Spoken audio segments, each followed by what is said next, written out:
Fun fact about gonorrhea, it is thought that the slang name, the clap, came from the French term for a brothel, clapier, because it was so incredibly common to contract a disease there.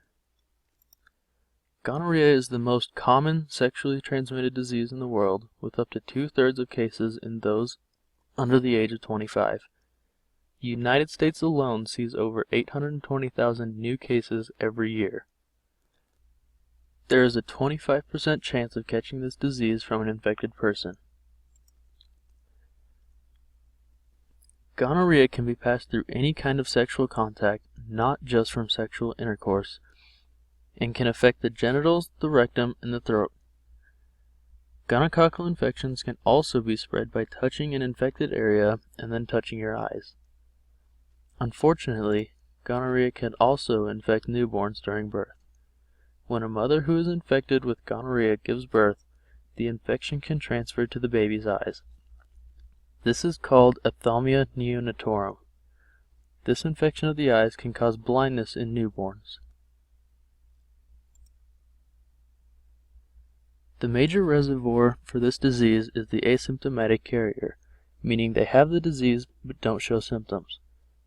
Just because there are no symptoms does not mean that the disease won't spread.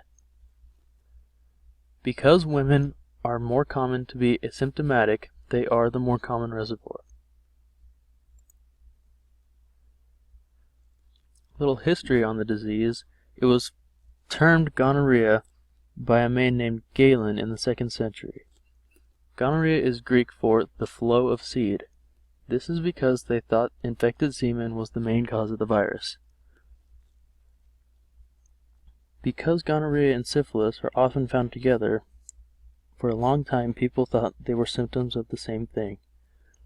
In the 1500s, a Roman man named Paracelsus claimed that gonorrhea was just an early stage of syphilis and that they were the same thing.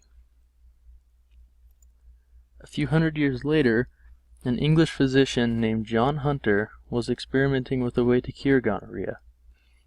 He was a leading authority on venereal diseases and agreed with the thought that gonorrhea and syphilis were both caused by the same thing. In one experiment, he inoculated a patient with pus from another patient that he thought only had gonorrhea. It turns out the patient he got the pus from had both gonorrhea and syphilis.